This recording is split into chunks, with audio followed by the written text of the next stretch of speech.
All right, so in this video, which again is another makeup video, I want to talk about developing awareness, third part on that. And I want to focus on the principle of the replacement theory. And I've mentioned this in some other videos, but I want to kind of zoom in on it a little bit here in this one. So the principle of the replacement is that the only way you can eliminate something bad from your life is by replacing it with something good. And this is why it's important to start becoming aware of why we do what we do, because that will help us to know what we need to replace things with.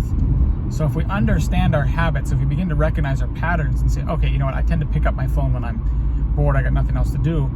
I don't want to pick up my phone every split second while I'm waiting for my credit card transaction to process at the store. I'm going to check my email. You know, while I'm sitting there waiting for this to happen, I'm going to be on Facebook. And we find ourselves just instinctively reaching for our phones.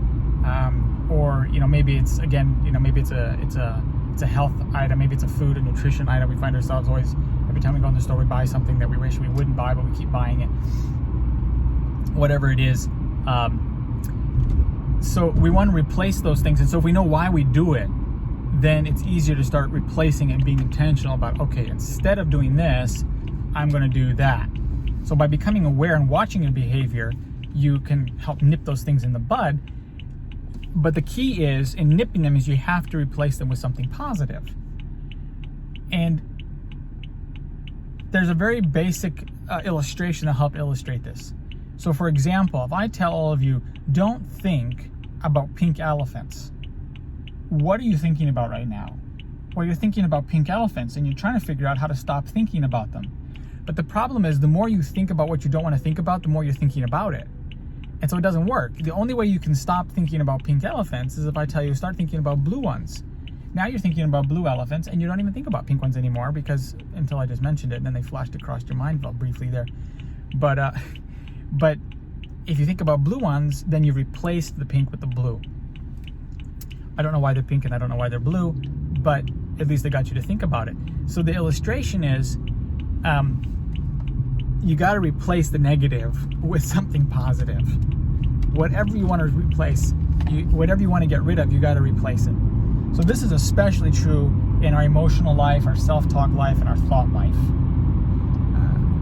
If you want to stop being bitter about something, well, first of all, yes, you have to forgive, and to forgive means you decide to let go of your right, whether it's a real right or not.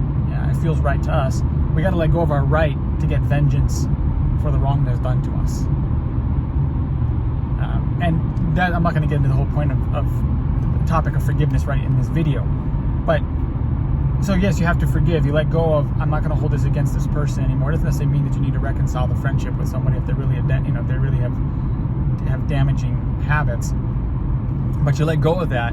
And now every time those memories come back of what that person did to you and you're tempted to pick up that bitterness again, you have to replace it with something else. You have to give yourself a new thought. When that thought comes, what am I going to think instead? Every time you're reminded, you're tempted to do something negative in your life, you're tempted to return to a negative habit, what are you going to replace it with? You got to replace it with some new thought. And so you go through your life like this, replacing the negative with the positive, because the only way you can stop the negative is by putting something positive into your life. And so this relates to awareness, because as we recognize why we do what we do, then we can know what we need to replace it with so that we can be positive. If I find that I have a negative spirit, well, then I need to intentionally, every time I want to complain, I need to say something that's positive. I need to force myself, so to speak, to say, you know what, okay, I'm tempted to complain about this situation. I'm going to say something that I'm thankful for. And it's, you might say, like, well, that's really grueling, that's hard work. Yeah, well, you got to where you are by some hard work. You made a habit of being negative. So now you're going to have to make a habit of being positive. And it's worth it. It's worth it. There's no magic switch. I wish there was. But we build ourselves one day at a time. And we can build up or we can build down. And so it is a little bit of work. But as you do it, it's not as hard as you think. As you do it, it becomes easier and easier and easier until it becomes second nature. So I encourage you, as you're developing awareness of yourself, start thinking about filling your life with positive things, replacing the negative with the good, and you'll start to experience some real wins.